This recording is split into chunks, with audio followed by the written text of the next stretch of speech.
This is the ultimate guide to Roots Classic. Yes, this is the one that is in the ATM packs, etc., rather than Roots 4. So let's get started. The first thing you're going to want to make is a bark knife. Made from some saplings, wood and a stick, and what you want to do is go up to the bark and right click it. And you can do this to oak and also spruce logs, as you can see here. And it'll strip the wood and you'll get oak bark and spruce bark. Now the next thing you're going to want to get is an old root. Basically, old roots can be found when breaking tall grass, but only a 1 in 40% chance. You can eat them and restore a little bit of hunger. There's also verdant sprigs. They have a 1 in 30 chance when harvesting fully grown crops of all times. Now, with the verdant sprigs, what you can make with them is a healing poultice. This is going to heal you when you eat it. It is going to need some paper and a pestle. A pestle is a tool you'll be using in Roots Classic made of diorite. And a red currant. Now you'll see over here we have nightshade, black currants, red currants, white currants, and elderberries. Basically, these have some effects. The black currant is, food. Red currant is food. White currant is food. And elderberries clear potions when eaten. These are going to have a chance of dropping when you break leaves. Now, what else have we got in here? Oh yes, the infernal bulbs. You get a 1 in 20 chance from grown neverwort, so harvest neverwort, you have a chance to get these. And the same with endochorus, a 1 in 10 chance you will get dragon's eye. What can you, how do you make this runic tablet, which shows you all of this stuff? Well, don't worry, because you've got me, but if you did want to make it, it's just a piece of stone, any stone in the middle, some seeds, and an old root. That gets you the runic tablet, which is your guidebook, if you will. But, of course, again, you've got me. There is also the growth powder. This is made as shown, again, with a pestle. When you use it on the grass... Is it on grass? Sorry, on dirt. It will grow the grass on the dirt into grass. Not it'll grow grass on dirt. Does that make sense? Simply right-click to throw the powder at a block within 4 blocks of you, growing grass in a small area. There is also the mutating powder, which you can make with a nether star, but that is a bit later on in the mod, at least for its uses. We also have a rooty stew, that old root that you get from breaking grass. Add it with some wheat into a bowl and you'll get a rooty stew, which is a lot better than just eating the root on its own. And we also have a fruit salad, another piece that you can make to feed you, which is quite good. It's going to need 3 melons, an elderberry, apple, and each of the 3 other berries you get. And again, you get the berries by breaking leaves, and you have a chance to get a random berry. You will need these berries for other things in this mod. Before we get any further, I want to let you know that I'm partnering up with G-Portal here to give you 10% off your first month with them. They do all sorts of Minecraft servers, whether you want modded, spigot, sponge, anything you want. And you can swap out not just Minecraft, but any game on your server at the click of a button with GameCloud. Meaning the possibilities are endless. Again, check out the link in the description so you can get some money off with code Javier. So one of the main things you can do in Roots Classic is spells. To do your spells, you're going to need your pestle and also a mortar made of any stones as well. Place the mortar on the ground, and this is how we're going to make our spells. So, if we look in our runic tablet, we've got all of these different spells. And what do they do? Well, click on them and have a look. I'm not going to go through them all because you can read them yourself. Let's say growth. That will take lilac, wheat, beetroot, and vines. You can create a spell capable of growing nearby plant life. It will target a growable plant around the targeted block and has a chance of applying a bone meal effect to each one. We've got Inferno. This basically will cause fire and damage enemies it hits. We've got Regeneration. So this is the one I'm going to use as an example. So as we can see here, peony, melon, red dye, and nightshade makes spell powder. But all of these spells will make spell powder. But if you put in these ingredients, you'll get spell powder of rose thorns. If you put in these ingredients, you'll get spell powder of regeneration. But before we do that, I need to tell you about the modifiers: potency, efficiency, and size. Very much recommended you use these. In modifiers up here, basically, you can use glowstone dust to add potency. For example, in our regeneration spell, if you add glowstone dust, then it will heal you for more. It's more potent. Efficiency will improve the casting cost and number of uses a spell has. So we're going to be implementing our spells onto a staff, and they only have a limited number of uses. More efficiency, which is redstone dust, equals more uses. Now, size, which is gunpowder, will improve the area a spell has. Like that growth one will affect a larger area of crops around the targeted block. Now, depending on your base modifier, don't worry if it sounds confusing, it'll all make perfect sense in a second. So we have our ingredients I've shown you. We know what modifiers do what, but there's different levels of spells, you could say, by using a base modifier. An old root will basically do nothing. A verdant spring will add one modifier slot, so I could add one glowstone dust or one redstone. If you use an infernal bulb, it can support two, and yes, you can use two glowstone, or one glowstone and one redstone. And a dragon's eye can support three. So, how do we then make a spell? So, don't forget to start with, you either want to use an old root for no modifiers, or no available modifiers that is, a verdant spring for one, an infernal bulb for two, or a dragon's eye for three. So let's use a dragon's eye. So I put that in first, and I want to make my spell really potent. So I'm going to add in 1, 2, 3 glowstone dust, because remember, a dragon's eye, you can have up to 3 modifiers, and therefore I can add in up to 3 glowstone dust. Then I'm going to put in my actual ingredients for the spell. Peony, red dye, melon, and nightshade. And then what I'm going to do is use my pestle, and I get the dust. And there it is, spell powder, regeneration, plus 3 potency. So just to go over that again, you don't have to add modifiers. If you're not going to add modifiers, you use an old root, but it's not a very strong spell. You must add your modifiers in first. So to get one modifier, you are going to use a verdant sprig. Put that into the mortar first. To get 2 modifiers, you can use an infernal bulb, and for 3, it's dragon's eye. Glowstone will increase how strong your spell is. Redstone will increase how many uses you have. Like on this staff here, you see it says 14 uses remaining, and it has 3 potency. So on that one, I did use 3 glowstone. If you use 3 redstone, you'd get a lot more uses remaining. And gunpowder will increase the size or area of effect a spell affects. Once you've added in, your old root or verdant sprig or dragon's eye, etc., to choose how many modifiers were allowed, you then add in your modifiers like your glowstone dust, etc., and then you add in your ingredients, and then finally use your pestle once it's all done, and you'll get the spell powder.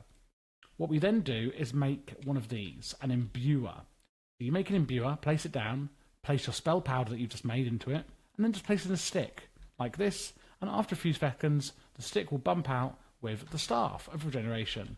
So I'm now going to show what this staff can do with 3 potency. There we go, the zombies are hurting me. Oh dear, how awful. And I could just use my staff, I could just hold right click, and I let go, and it's nearly healed me. You can see those green leaves recharging. You can sort of imagine that as your mana bar from roots. So I just right click, hold down, and release, and I've got loads of healing. It's really, really, really nice. And that is the regeneration one. So just make a runic tablet, and you can use these arrows here to go to spells, and just look at all what the different spells can do.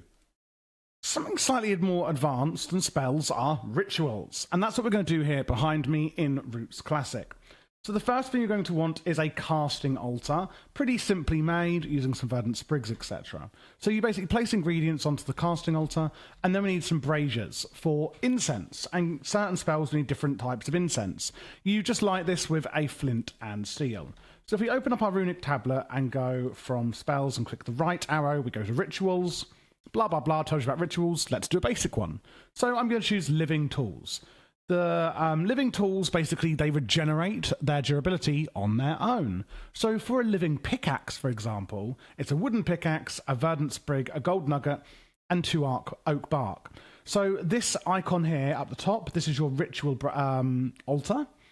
And this flame here is what you're burning on the incense.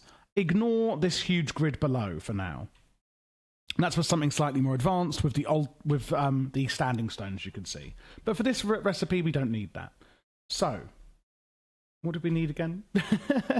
So in the centre, I know it's a wooden pickaxe, a verdant sprig, and a gold nugget. So I go 1, 2, and 3. I just right-click them onto the casting altar. And then we need 2 oak bark on our braziers. So I right-click that one, it says item added, and I right-click that one, it says item added. You can't really see it on there, but as you can see, it says item added, so you know it's there.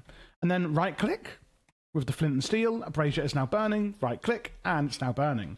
Then all you do with an empty hand is shift right-click your altar in the middle, and the ritual will start. If you've done something wrong, obviously it won't work. I will show you what to do if you put the wrong thing in the brazier, for example, in a second. Pretty simple. Ta-da! Out pops our living pickaxe that can regenerate itself on durability. So let's say I add in oak bark here. Oh, it's still burning. Let's say I don't want to burn this anymore. I could simply shift right-click, and it will stop burning the item in there, so you can replace it. For example, if you've put the wrong item into the brazier. Then we get to more advanced spells, rituals even. So let's talk about the crystal staff. Basically, this one has unlimited uses, and you can put up to 4 spells in it at a time. So to make this one, we need all of these items. But as you can see, there's a big grid below. 1, 2, and then these little ones, you see they're like half sizes, and then these longer ones outside. So that is where we get into the ritual stones. So the mundane ones, as shown here, are your half-sized ones, and then we have the attuned ones, which are a bit bigger. They're all pretty simple recipes, and you're going to lay them out as shown. So basically, 1, 2, place on each of the 4 sides, and then diagonally 1, 2, and then the third bit, you put the small ones, and on the 4 main sides, you then have the attuned one like this. So it looks like that. Basically, there we go. And that's all you really do there. So the enhanced ones obviously are more powerful. You can then make energized ones, which will have an effect around them. For example, down here you can see we've got a vacuum one, vacuum nearby stuff. And you make these in a ritual, like I'd shown you, and you will get, the vacuum standing stone. So you put in an attuned one, some glowstone dust and nether brick, and then burn these 4 items in your braziers, and you'll get a vacuum standing stone. There's the repulsing one, which will repulse nearby stuff. You've got the accelerating one, which is like a speed beacon, a standing stone, oh, that's just a decorative one, an entangling one, slowness beacon, igniting, it'll burn you nearby enemies. Growing, it's, oh, that's good, it'll bone meal you nearby crops. Healing, it's a regeneration beacon, and there you go. But the ones you're only using for your rituals are the mundane and the attuned. All of these other ones will have a nearby effect when you place them, like placing a beacon. So back to the crystal staff. Make it like this, as shown, like the living pickaxe example I showed you. So these 3 items go on the altar, these 4 items you burn on the brazier. So then actually adding spells to it. So I'm just going to pretend I've made my crystal staff. There we go. So to actually add your spells, what we're going to do is put our crystal staff in the center, and then we are going to get a verdant sprig. Just those 2 items in the center. And what you put in the braziers is the spells you want to add. So we're going to use a Rose's Thorns and a Regeneration. Now, obviously, I've made these over in my mortar, etc. As usual, I right-click each one into the braziers and I light them. The staff can have up to 4 spells at a time. And I just shift right-click, and it's going to add those 2 spells into my staff. If you want to overwrite the spells you have in here, simply put your staff back on the altar with a verdant sprig with the new spells you want to put on in your braziers, and it'll just overwrite the previous ones, and the staff can hold up to 4. So here we go. I shift and right click to change what spell I'm using in my staff. You kind of have to get used to what color is which spell, but yeah, that's how you scroll through the spells in your staff. And these have unlimited uses. There's only one downside to it. You must be standing on a natural resource like dirt or grass in order to harness the energy of, Mother Nature, I guess. Otherwise, it'll use your life force to power your spells. But it does have unlimited uses, and like I said, can store up to 4 spells. There's also a ritual for summoning rain, banishing rain. There's one for doing a big fire blast. There's Sylvian armor, which is some pretty cool armor, and wildwood armor. It has increased terra regeneration, and that, if you're wondering what terra is when wearing that, the green bar you can see, like your mana bar, otherwise known as terra in Roots. When obviously I use a spell, obviously that has to recharge before I can use it again. So what the Wildwood armor does is it has an increased terra regeneration. So that bar will regenerate a lot quicker. And then the Sylvian Hood and armor also has increased terra regeneration. So that's +1 potency and 2 armor. So your spells will actually be more potent as well, which is like adding glowstone to your spells. Whereas the Wildwood ones just have armor and armor toughness instead. Apart from that, we've got mass breeding, lifestyle, sacrifice, etc. We have the runic focus, which can basically store energy inside of it. And we've got the engraved blade. Using the properties of a runic focus, which you can make using the rituals shown in this one, you've created a new weapon. You can burn up to 4 different kinds of barks as additional incenses to add different buffs to the sword. You can mix and match these as well. So you make the basic sword, and then you can get engraved blade, spikes. Each acacia bark you burn as incense during the sword's crafting will add some generic damage to the sword. Forceful with birch bark will add knockback to the sword. Holy is for undead, which like smite, I guess. And an aquatic, it will do damage to those as well. So that's the different swords you can get.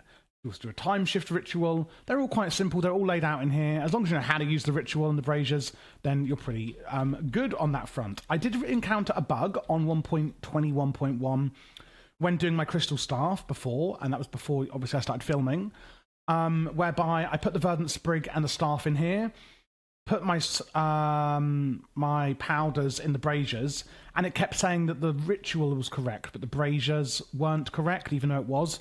To fix that bug, in case you're encountering it, I just broke my braziers and replaced them. I didn't have anything in them or anything. I'm pretty sure of that because I kept testing.